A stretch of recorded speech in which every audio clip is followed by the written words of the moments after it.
গো শেষ জামানার নবী তোমায় ভুলতে পারি না। সবাই বলেন ও তোমার ইশকে দিবানা গো আমি ইশকে দিবানা, ও তোমার ইশকে দিবানা গো আমি ইশকে দিবানা। ও গো শেষ জামানার নবী তোমায় ভুলতে পারি না। ও গো শেষ জামানার নবী তোমায় ভুলতে পারি না। ও তোমার ইশকে দিবানা গো আমি ইশকে দিবানা, ও তোমার ইশকে দিবানা গো আমি। কিছু লোক লজ্জায় বলে না যে আমি নবীর ভালোবাসি না, আর ও কথা বলতে পারবো না। আল্লাহর কসম, আমার আল্লাহ প্রত্যেকদিন রাতের বেলা প্রথম আসমানে আসে। সুবহানাল্লাহ বলে। এখন প্রথম আসমানে এসে আল্লাহ দেখছে যে কিছু লোক ঘুমাচ্ছে আর কিছু বলছে যে আমি নবীর ইশকে দিওয়ানা, আমি নবীর ইশকে দিওয়ানা। আর আল্লাহর নবীকে যারা ভালোবাসে আমার আল্লাহ তাদের বেগুনাহ মাসুম করে দেয়। আল্লাহ প্রথম আসমানে বসে দেখছে যে একদল মানুষ ঘুমাচ্ছে আর একদল বলছে আমি নবীর ইশকে দিওয়ানা, আমি নবীর ইশকে দিওয়ানা। এতে আমার আল্লাহ খুশি না বেজার বলো না? তাহলে যে ইশকে দিওয়ানা বলে না এর বিচার আল্লাহ করবে না? করবে না। সেই জন্য জোরে বলতে হবে মায়া আমিনা তোমার প্রিয় জননী, মরুমকা তোমার জন্মভূমি।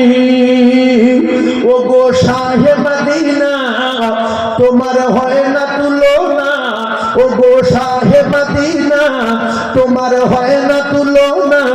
আর তোমার প্রেমে পাগল গো সারা দুনিয়া। ও তোমার ইশকে দিবানা গো আমি ইশকে দিবানা, ও তোমার ইশকে দিবানা গো আমি ইশকে দিবানা। ও গো শেষ জামানার নবী তোমায় ভুলতে পারি না। ও গো শেষ জামানার নবী তোমায় ভুলতে পারি না। ও তোমার ইশকে দিবানা গো আমি ইশকে দিবানা, ও তোমার ইশকে দিবানা গো আমি ইশকে দিবানা। তুমি জন্ম নিলে 12 রবিউল ইবনে আব্দুল্লাহর জীর্ণ কুটিরে। ও গো আহাদিলাল মায়া আমিনার দুলাল, আর তোমার প্রেমে পাগল গো সারা দুনিয়া।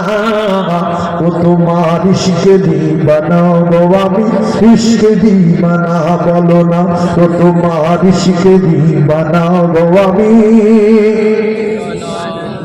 বলে বলেন সুবহানাল্লাহ। যারা নবীর ইশকে দিওয়ানা আল্লাহর কসম আল্লাহ তাদের জীবনে গুনাহ রাখবে না। আমরা কার প্রেমের দিওয়ানা? নবীর প্রেমের দিওয়ানা। বাপের যদি কেউ গালাগালি দেয় সহ্য করবো, নবীর গালাগালি দিলে জীবন দেব। রাজি আছি না? ধরে বলে, কারণ আমরা নবীকে জীবনের চেয়ে বেশি ভালোবাসি না, বাসি না? জীবনের চেয়ে বেশি ভালোবাসি রাসূলুল্লাহ সাল্লাল্লাহু আলাইহি ওয়াসাল্লাম। এইবারে আসেন উহুদে